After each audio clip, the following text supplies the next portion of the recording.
Assalamualaikum warahmatullahi wabarakatuh.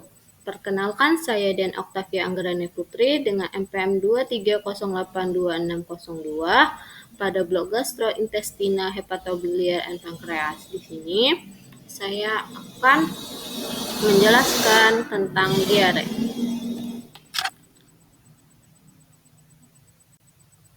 Diare. Apa itu diare?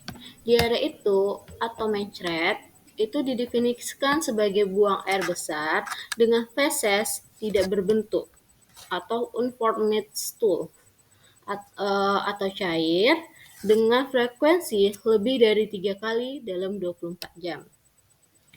Baru ada derajatnya. Derajat diare itu terbagi menjadi 3, yaitu diare tanpa dehidrasi, diare dengan dehidrasi ringan atau sedang, diare dengan dehidrasi berat.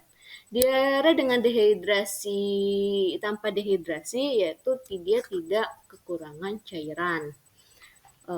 Yang mana kalau diare tanpa dehidrasi, kalau kita cek kesadaran total, berarti kita tugur kulitnya itu cepat kembali. Kalau diare dengan dehidrasi ringan dan sedang, yang mana seperti tadi juga hampir mirip tanpa dehidrasi, seperti kalau dia ringan, tugur kulitnya itu cepat kembali. Kalau dia sedang masih ada waktunya lah, misalnya perbandingan 5 detik. Nah, baru tuh kalau dia dehidrasi berat, yang mana dia tugur kulitnya, dia itu akan melambat kembali ke normalnya. Baru tuh ada etiologi diare.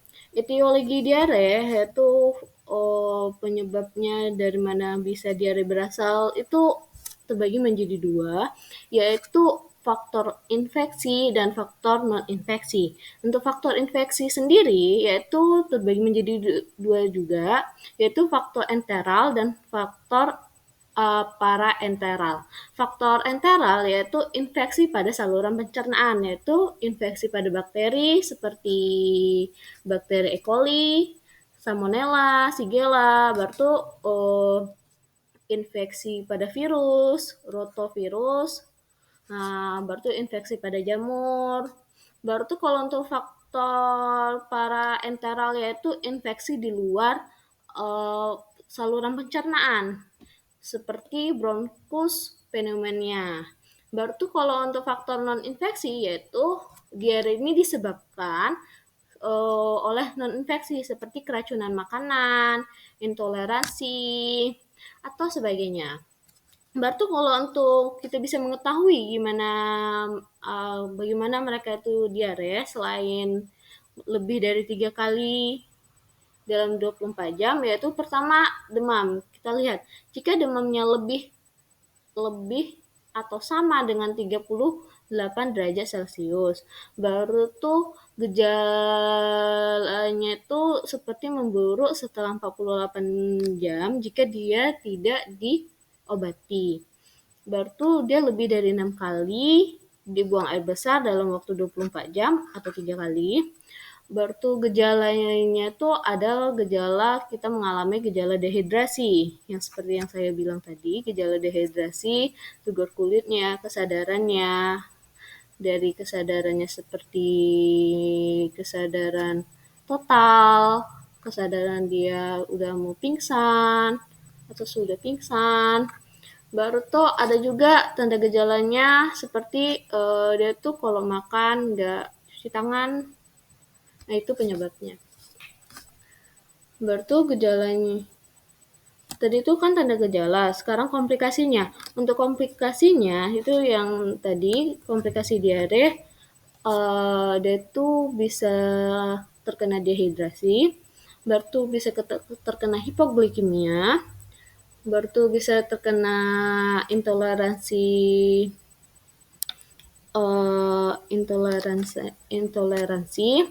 Dia juga bisa menyebabkan kelaparan karena kan kita diare otomatis membuang makanan yang kita makan.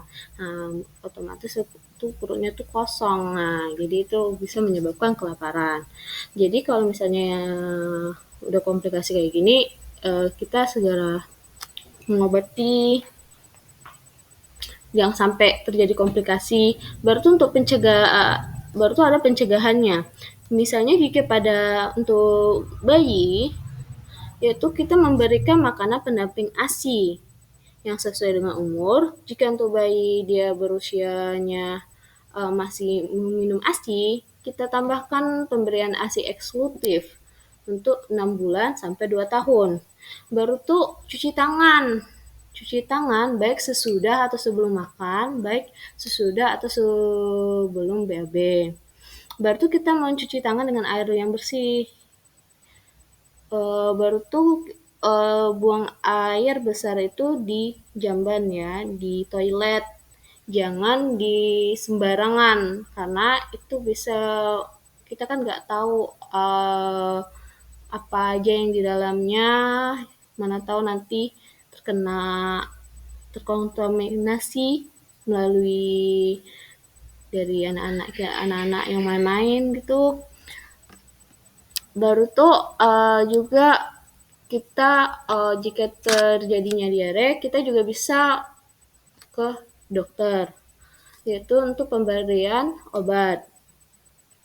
Nah, itu aja dari saya. Sekian. Ini adalah referensi yang saya gunakan untuk ini. Sekian dari saya. Assalamualaikum warahmatullahi wabarakatuh. Terima kasih.